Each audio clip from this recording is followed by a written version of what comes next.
नमस्कार बच्चों, स्वागत है आपका एडो स्पेस चैनल पर। तो बच्चों, आज हम जानेंगे स्मृति ग्रंथों के भास्कर। जैसे कि बच्चे आप जानते हैं कि इससे पहले मैं एक वीडियो अपलोड कर चुका हूं जो कि पार्ट 1 है। आज हमारा रहने वाला पार्ट 2, जिसके अंतर्गत हम पढ़ेंगे स्मृति ग्रंथों के भास्कर। बच्चे स्टार्ट करते हैं। जैसे कि आप जानते हैं कि मनुस्मृति के भास्कर कौन होते हैं बच्चे? मनुस्मृति के भास्कर कौन होते हैं? मेघातिथि, गुलक भट्ट और बच्चे गोविंदराज और बारूची। ये बच्चे मनुस्मृति के भाष्यकार है। ठीक है बच्चे। बच्चे आगे चलते हैं तो देखने को मिलता है याज्ञवल्क्य स्मृति के जो भाष्यकार थे बच्चे विज्ञानेश्वर, विश्वरूप और अपसरक। बच्चे आगे देखते हैं तो नोट में आपको कुछ दिखाई दे रहा होगा, तो नोट को पढ़ लेते हैं बच्चे। जैसे याज्ञवल्क्य स्मृति पर सबसे प्रमुख भाष्य जो है अथवा टीका जो है मिताक्षरा है। कौन सी बच्चे? मिताक्षरा। मिताक्षरा की बच्चे रचना जो हुई थी वो 12वीं शताब्दी में हुई थी। इसके जो रचनाकार है बच्चे विज्ञानेश्वर है। कौन? विज्ञानेश्वर ने इसकी रचना करी थी बच्चे। बच्चे विज्ञानेश्वर पूर्व मध्य काल में ही कल्याणी के चालुक्य शासक विक्रमादित्य बच्चे विक्रमादित्य सिक्स के दरबार में रहते थे। किसके? विक्रमादित्य सिक्स के दरबार में रहते थे। कौन बच्चे? विज्ञानेश्वर, पूर्व मध्य काल में। बच्चे आगे देखते हैं तो दाई भाग आपको देखने को मिलता होगा। दाई भाग बच्चे क्या होता है कि पैतृक संपत्ति के उत्तराधिकार के संबंध में प्राचीन काल में जो व्यवस्था थी, यानी पैतृक संपत्ति के जो उत्तराधिकार कौन होगा उसके जो संबंध में जो प्राचीन काल में जो बच्चे व्यवस्था देखने को मिलती है हमें, उसे हम दाई भाग के नाम से जाने जाते हैं। समझ जाएंगे अब दाई भाग होता है क्या है।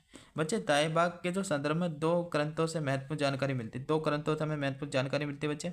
दूसरा बच्चे मेहताक्षरी से, आप समझोगे। आप मिताक्षरी की रचना जो है 12वीं शताब्दी में हुई थी, मैंने पहले बता दिया। इसकी जो रचना करी थी बच्चे विज्ञानेश्वर ने करी थी, है ना। जैसे कि बच्चे आप जानते हैं कि विज्ञानेश्वर ने ये प्रतिपादित किया था कि पिता के जीवन में, यानी पूरा समझो बच्चे, पिता के जीवन में भी पुत्रों को संपत्ति का भाग मिल सकता है। मतलब पिता के जीवित रहते हुए भी पुत्रों को संपत्ति का भाग मिल सकता है, यानी संपत्ति प्रॉपर्टी दी जा सकती है। ये मिताक्षरा में देखने को मिलता है बच्चे। दूसरा जो मिलता है हमें दाई भाग, है ना बच्चे, दाई भाग। तो दाई भाग में बच्चे इसकी जो रचना करी थी 12वीं शताब्दी में इसकी रचना हुई थी बच्चे। उसकी भी 12वीं शताब्दी में, इसकी भी रचना बच्चे 12वीं शताब्दी में देखने को मिलती है। इसके लेखक बच्चे जीवमूत है। जीवमूत वाहन इसके लेखक है। जीवमूत वाहन इसके लेखक है बच्चे। पिता के जीवन काल में बच्चे पुत्रों को संपत्ति का भाग नहीं मिल सकता। मतलब पिता जब तक जीवित है पुत्रों को संपत्ति या प्रॉपर्टी का एक भी भाग नहीं मिल सकता बच्चे, केवल मृत्यु के बाद ही मिल सकता है। आप समझ गए होगे आप। बच्चे आगे देखने को मिलता है हमें प्राण साहित्य। जैसे कि आप जानते हैं कि प्राण साहित्य जो है प्राणों में सबसे प्राचीन राजवंशों और या प्राचीन ऐतिहासिक कथाओं क्रमबद्ध विवरण हमें मिलता है। जैसे कि बच्चे आप जानते हैं प्राण साहित्य में क्या मिलता है हमें? प्राणों में प्राचीन राजवंश के बारे में मिलता है, प्राचीन इतिहास के बारे में मिलता है, उनकी कथाएं मिलती हैं। क्रमबद्ध विवरण हमें कहाँ मिलता है? प्राण साहित्य में मिलता है बच्चे। जैसे कि बच्चे महाभारत युद्ध के पश्चात जिन राजवंशों ने 6वीं शताब्दी ईस्वी तक राज किया, उदाहरण के लिए मान के चलो बच्चे मौर्य वंश, सुगवंश, सातवाहन वंश, गुप्त वंश इत्यादि है बच्चे। बच्चे उनके विषय में जो क्रमबद्ध जानकारी हमें प्राप्त होती है ना, एकमात्र जो साधन है वो प्राणी है। वहाँ से जो हमें क्रमबद्ध जानकारी प्राप्त होती है इनके वंशों के बारे में, जैसे मौर्य वंश, सुगवंश, गुप्त वंश, सातवाहन वंश के बारे में जो जानकारी जो हमें प्राप्त होती है बच्चे को, वो पुराण से ही, यानी पुराण साहित्य से हमें जानकारी प्राप्त होती है। जैसे कि आगे चलते हैं तो देखने को मिलता है हमें पुराणों के संकलनकर्ता कौन है? महर्षि लोमहर्ष। बच्चे कौन? महर्षि लोमहर्ष या उनके पुत्र उग्रश्रवा को भी माना जाता है। बच्चे आ जाता है कभी लोमहर्ष या उग्रश्रवा, इन दोनों में से एक ही आएगा। जो भी आपको दो में से कोई भी एक दिखाई दे उस पर टिक लगा दो। पुराणों के संकलनकर्ता महर्षि लोमहर्ष अथवा उनके पुत्र उग्रश्रवा माने जाते हैं बच्चे। जैसे कि बच्चे आप जानते हैं कि पुराणों की संख्या 18 बताई गई है। कितनी? पुराणों की संख्या बच्चे 18 बताई गई है। और अधिकांश जो पुराणों की रचना हुई है बच्चे 3री और 4थी शताब्दी में देखने को मिलती है।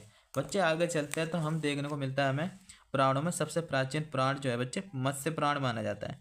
मत्स्य पुराण जो है सबसे प्राचीन पुराण माना जाता है पुराणों में। ठीक है बच्चे। मत्स्य पुराण सर्वाधिक प्राचीन माना जाता है, प्रमाणिक है, जो कि सातवाहन काल में लिखा गया था बच्चे आगे बात करते हैं तो पहला हमारा मत्स्य पुराण देखने को मिलता है। मत्स्य पुराण जो है बच्चे सातवाहन काल में लिखा गया था।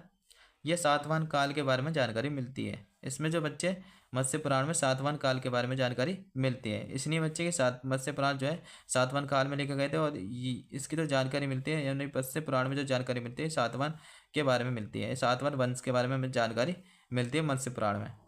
बच्चे आगे चलते तो विष्णु पुराण। विष्णु पुराण मौर्य काल में लिखा गया था। इसमें मौर्य वंश के बारे में जानकारी प्राप्त होती है। बच्चे आगे चलते तो वायु पुराण जो थर्ड है। वायु पुराण गुप्त काल में लिखी गई थी।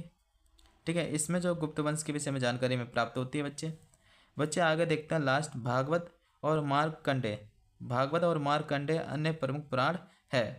तो बच्चे वीडियो को यहीं समाप्त करते हैं। ठीक है बच्चे, वीडियो कैसे लगी बच्चों? ठीक है, तो सब्सक्राइब, कमेंट और लाइक करें और बच्चे ज़्यादा से ज़्यादा इस वीडियो को शेयर करें। धन्यवाद बच्चे।